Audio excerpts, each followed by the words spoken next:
ಕರಾವಳಿಯಲ್ಲಿ ಸರಣಿ ಕೊಲೆಗಳಾಗ್ತಾ ಇದೆ. ರಕ್ತ ಚರಿತ್ರೆ. ಮಂಗಳೂರು ಕಮಿಷನರ್ ಅನುಪಮ್ ಅಗರ್ವಾಲ್ ಅವರ ವರ್ಗಾವಣೆ ಆಗಿದೆ.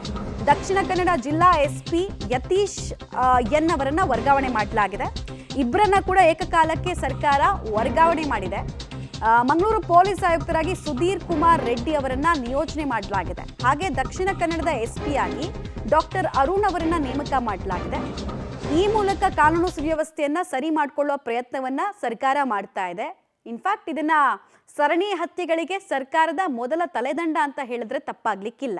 ಅನುಪಮ್ ಅಗರ್ವಾಲ್ ಅವರು ಕಮಿಷನರ್ ಆದ ಬಳಿಕ ಈ ಕೃತ್ಯಗಳನ್ನ ತಹಬದಿಗೆ ತರಬೇಕಾಗಿತ್ತು, ಬಟ್ ಆಗಿರಲಿಲ್ಲ ಅನ್ನೋದು ಆರೋಪ. ಆಮೇಲೆ ಯತೀಶ್ ಅವರು ಬಂದ ಮೇಲೂ ಕೂಡ ಅಂಥದ್ದೇನು ಕೆಲಸಗಳು ಆಗಿರಲಿಲ್ಲ ಅನ್ನುವಂಥದ್ದು ಆರೋಪ. ಹೀಗಾಗಿ ಇಬ್ಬರನ್ನ ಕೂಡ ಟ್ರಾನ್ಸ್ಫರ್ ಮಾಡಿ ಅವ್ರ ಜಾಗಕ್ಕೆ ಇನ್ನಿಬ್ಬರು ಖಡಕ್ ಅಧಿಕಾರಿಗಳನ್ನು ತಂದಿದ್ದಾರೆ.